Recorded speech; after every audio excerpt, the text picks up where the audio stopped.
Last time we met, we were working on a prototype of what we asked you to implement, right? See we built the left-hand side of the course editor. Yes. Let's demonstrate a couple other things here. Let me demonstrate the use of tables first. All right. So let's see. If we go into our application, notice that here's our course editor. We had started on the profile. Let's build a user administrator page, right? That might list all the users that are currently registered with the application. So let's create here a directory and call it maybe user admin. And in there, let's create a page, an HTML page called user admin dot templates dot client dot HTML, and in there we'll call it user admin. And in that admin, let's create here h1. We'll say that this is user admin. All right, let's start the server and see if this is working. Now you can start the server using Maven clean install, right, and then doing Java jar and whatnot. Or if you're using IntelliJ, you can run it right here from the button over here, right? It parses your POM file. It knows what the main class is, so you can run your Java server from right here. Okay, it creates it automatically for us. So if we click on plus, it'll run the server. You should not do what I've seen some folks do is execute the HTML all by itself, right? That you right click and run the HTML on its own, right? It might work for now, but these HTML pages typically are not meant to be consumed without outside of the context of a server, right? Right now they might work, but as we start adding JavaScript and we start adding React and all this stuff, right? All these pages are meant to be executed within a server, all right? So get into the habit of navigating and consuming your content within the context of a server, all right? So don't do that. Instead, we're going to start the server.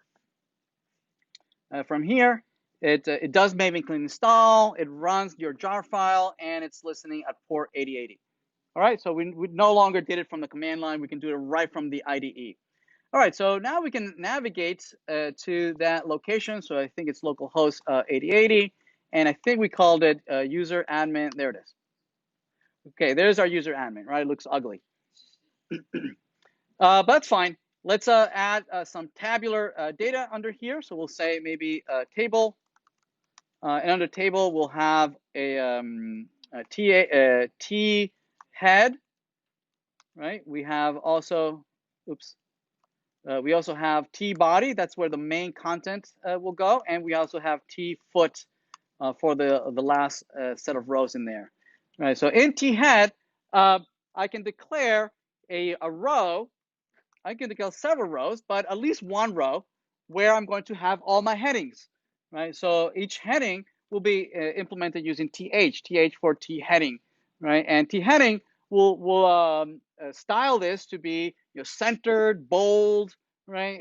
It'll look like a heading, right?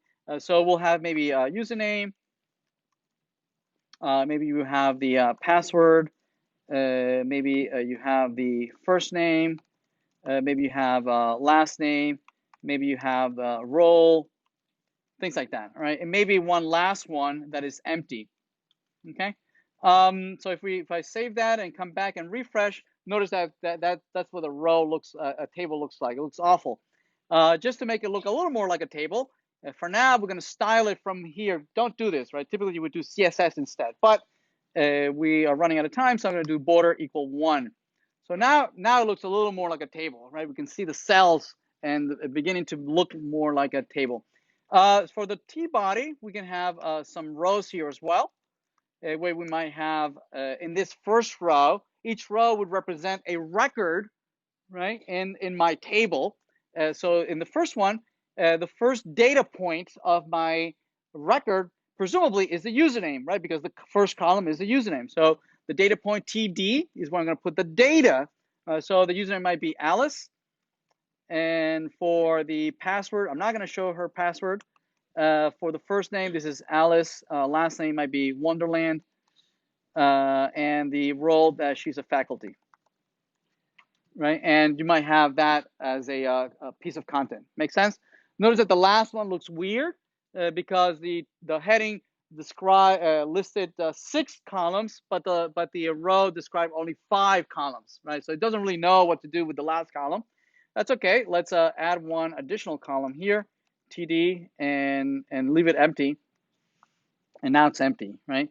In here, we might describe things such as maybe a couple of buttons where we might interact with each one of the records. Maybe we want to be able to remove the record, or maybe we want to edit that record. These might be hyperlinks, or they might be buttons. So to turn on buttons, we can use the button elements, right, to style them as buttons.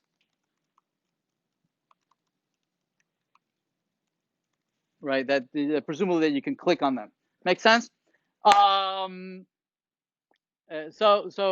Certainly these records, presumably they're being read from a remote server. The data is coming back, and we are dynamically updating this, right? So all next week we'll be making this dynamic, right, where we're going to add buttons so that you can remove an actual user, we can add a user, and it's going to grab all this information and send it over to the server using JavaScript, right? And we'll talk about some client-server communication. It'll be really, really cool. So we're going to spend some time doing that. So now let's take a look at using some forms and styling some forms that we had already started looking at the profile. So let's take a look at that.